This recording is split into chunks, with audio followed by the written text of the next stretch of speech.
Welcome back. Time now for Morning News Now. The Monroe County Sheriff's Department is releasing new details this morning on a domestic dispute in Sparta Sunday morning. According to a press release from the department, 75-year-old Daniel Ray called 911 claiming his girlfriend, 74-year-old Judy Herwig, shot him during an argument. Ray was treated for his injuries and both were arrested and booked into the Monroe County Jail for multiple domestic violence-related charges. The next day, a judge released Herwig on a $5,000 cash bond and Ray got out on a $500 bond. The judge barred both from contacting each other and consuming or possessing alcohol. The EPA is urging state agencies to address contaminated drinking water in southeast Minnesota.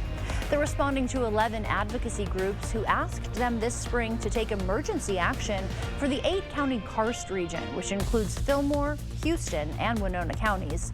The area's geography means private wells are most at risk of nitrate contamination from fertilizer and manure runoff. Nitrate pollution is linked to some cancers, blue baby syndrome, and birth defects.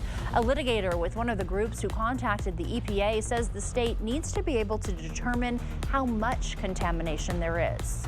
We don't know which ones are contaminated. A lot of the testing programs are voluntary. When there's this imminent and substantial endangerment to human health that we have in this region of the state, facilities that are adjacent to or very close to contaminated wells do need to be required to do more.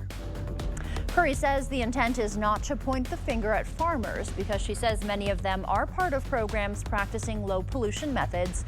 But the Minnesota Pollution Control Agency says current regulations and those voluntary programs just aren't enough to slow pollution. The EPA is asking Minnesota agencies to come up with an action plan by next month. It says Minnesota should identify private wells in the area, offer nitrate pollution awareness, make water testing available, and offer alternative water sources for anyone with nitrate levels over the federal level. Republican Congressman Brad Finstad represents this region and criticized the EPA for conducting unannounced inspections at 3 area facilities last week. He says it's unacceptable the EPA targets Minnesota family farmers at the command of what he calls environmental extremists. But the Clean Water Act allows the EPA to make unannounced visits. Aaron Bishop with the nonprofit Responsible Ag in Karst Country says Finstad is trying to pit farmers against residents who are concerned about their drinking water. Bishop says the desire for clean water should unite all residents. A Republican tax proposal would allow Wisconsinites to claim fetuses as dependents. The Wisconsin Senate approved legislation that expands child tax breaks to include fetuses. The bill allows someone to claim a fetus as a dependent once a fetal heartbeat is detected. That exemption would not apply to pregnancies that end in abortion.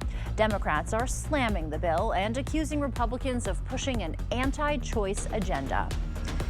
UWL held night 1 of its annual New Music Festival last night. That event features a diverse collection of music, including the musical stylings of world-renowned composer Arturo Rodriguez. The concert will end on Friday with UWL's Wind Ensemble performing Rodriguez's Mosaico Mexicano, as well as works from different composers. Professor Jonathan Borja says this festival is important because it shines light on today's present musicians. Because it is a way of showing that music is a living art form, that is not just, that white composers from Europe that we're playing. We're playing composers who are living, composers who are coming from all parts of the world. All events are free to the public. They're held in UWL's Annette Recital Hall. And as we take a look now at your planner, we are looking at sunny skies this morning with temperatures in the 30s and low 40s. Highs today warming up into the low 50s by the early afternoon, but at the same time, that's when it will be windy out with wind gusts up to 30 miles an hour to staying between 15 to 20 miles an hour. Here's a check on that 8-day forecast. The skies turning mostly cloudy tomorrow and Saturday and cooler with highs into the low to mid 40s. Highs warming up into the mid to upper 50s Sunday and through much of next week under a mix of clouds and sun. So we have to get through a couple of days of seeing some cooler temperatures before that warm-up arrives here again. Yes, at least the sun will be out, though. We Yeah. can see it coming up a little bit already Right. this morning. Exactly. So. It looks gorgeous out there Yeah, right it now does. from that camera. So yeah, enjoy today. Hold on to your hats out there if you're wearing them because it will be windy. All right, thank you, Tarek. And thanks so much for watching News 8 Now this morning. We will see you back here at noon. Have a great day.